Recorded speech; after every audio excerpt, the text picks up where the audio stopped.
君よ恐れるな心赴くまま風を切り進むその旅路を暁が知らせかけに愛さ What's up, guys? Your boy Fallmatic to bring you Arslan Senki review episode 5 and 6. I did not review last week, so I'm sorry, but I'm gonna have to go a little bit of a discussion on that episode. Not this week's episode, but I'll get to that later. Last week, it was pretty much the introduction of Narcissus. I'm thinking, I don't know if it was episode 4 or 5, but I have Narcissus introduction in episode 5, so I'm pretty sure he was introduced in that episode. Now, Narcissus is a very interesting character because this fool, his running gag is that he sucks at drawing, but he loves it, and I bring that up because that was actually used as a main plot point to get Narcissus into joining our squad, and that was actually pretty funny. I like that bit because Arslan pretty much promises him, you know, if you join us, you'll be our main painter once we win the war, and that was really fucking funny to me because the reaction that Narcissus had, and everyone's reaction was pretty funny, and he immediately said, you know what, I'll do it for you, my prince, how may I help you? It was fucking hilarious, it really was.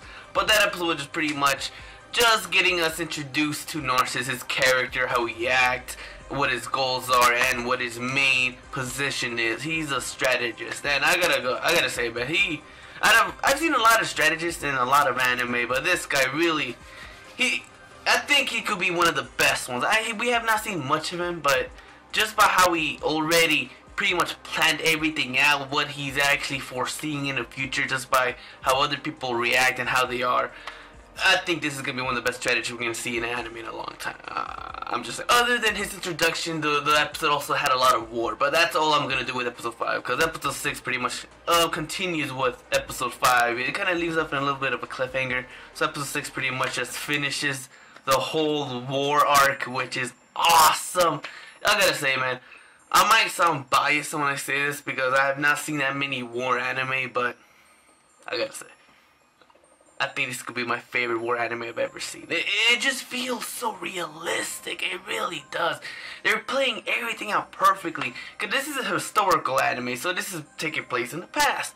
And I just love how they, normally with animes, well, I'm trying to think of all the animes I've seen, they don't really focus on the villagers, on the people, on them. They just mostly focus on the main honcho guy, you know, like the governors, the knights, you know, the main guys on top. They don't really focus on the little people. They don't. But in this anime, they really do. And one of my favorite things they did was actually they contributed with the slaves. They actually made the slaves a big part of this war, and I just love that. I really fucking do. And that was brilliant. That really was brilliant on the Lusitanian army. The Lusitanians, don't get me wrong, I don't like them at all. They're brutal beasts. They're brutal animals, man. Have you seen that shit? Oh, of course you've seen it, but still. They had, I forgot his name, Varus's head decapitated, and they had that shit in the front line just for the Par's army could see that shit. That was brutal. That was brutal as fuck. The Lusitanian army are fucking animals. They're vulgar animals, and yeah, it really shows who they really are, man. They follow this religious belief that, you know, all men should be treated equally and that they're faithful, that they're all good people. But no, look at this. Look what they're fucking doing. They're contradicting themselves. No. My God, I'm telling you, this is, my God, man. The both armies are contradicting themselves. They really are. They're not the best. Both armies both say their ways of living, of following is the right way, and the other ones are the wrong way. But in reality, they're both fucked up in their own way. I'm just saying. And I'm gonna mention this little scene that really just foreshadows, and it shows me that, you know, it's time for change. It was when, I forgot who said it. It was when Gieve. It was in Gieve, because Gieve also had a big part in this episode. He had to escort the fake princess out of it. Now, I hope you guys explain this to me, because I did not really get that whole plan. Why did they have a fake princess leaving underground? I did not get that part. I must have misread something, or I must have dozed off it somewhere, but I do not know why they did that. The only reason I could think of is the fact that they did that so Greece would not interfere when, you know, the Lusitania army infiltrates their kingdom. So you could get out the way. So that's the only reason I could see why they did that. But like I was saying, Gieve says something saying like, wow, even the queen is leaving. The king abandoned his soldiers in the battle, and now his queen's trying to escape while all this shit's going on. How pitiful is this? And then he says, why can't there be a real king? And instantly when he says that, it cuts away and it shows Arslan in his side. It gave me so it's already foreshadowing that Arslan is gonna be the king to fucking save everyone. He's the benevolent king. I really can't wait once they gather their group and once they start, you know, planning shit out to take back their army. Because in the end of this episode, it shows that they lost. The Pars army got defeated. They got wiped out. And oh my god, they show the imagery, the visuals of all the knights just getting killed and shit. Like, my god, they're animals, I'm telling you, man. But it's exciting. This anime is really fucking good, man. I fucking love it. And we see that our group, you know, Arslan, Narcissus, everybody's getting ready to, you know, make their move. Because Narcissus also kind of foresaw that once Carlin, you know, deals with this stuff, once he gets the whole Pars king destroyed, he's gonna go after Arslan to wipe out the family line. So I'm telling you, Narcissus is a very good fucking strategist. He's already foreseeing this happening, and it's true, it's gonna fucking happen. And, you know, I could describe the war, what was going on with the war, but you guys saw what happened. It was brutal. It was very bloody. The slaves were actually starting to kill villagers by hearing what the Lusitanian army was saying to them. Because the Lusitanian army was actually very detailed when they were talking and saying, let go of this. Join us. We'll give you freedom. And, you know, that's very realistic. That really is. I'm pretty sure that's exactly what happened in that time.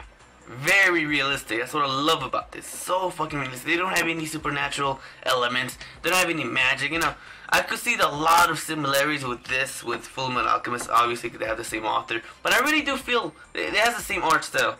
The war aspect. And it feels so much like Fullmetal Alchemist. They just don't have that alchemy, you know, that kind of magic kind of thing they're using. So it feels more realistic. So honestly, I wouldn't be surprised by the end of this anime. I would like this more than Fullmetal Alchemist. I would not be surprised. I'm just saying. Right now, it's taking a route that I love. It's really fucking good. I love this route they're taking. Pars is gone. They also mention a little bit things in the end of the episode saying, like, the king, he's nowhere to be found. They don't even know the whereabouts of where he's at. Arslan, same thing with him. Did they kill the queen? That's another question I had, because they did not take the real queen underground. So that was some... She's in there, or she's also, you know, honestly, I don't know what the fuck happened to the queen. I would not be surprised she kind of backstabbed everybody, saying, if you spare my life, I will join up with you. Or maybe she married, or she's, you know, gonna be hooking up with the silver mask. I would not be surprised with that either. You know, they're in cahoots with each other. I don't know. I have no idea. There's a lot of backstabbing in this anime.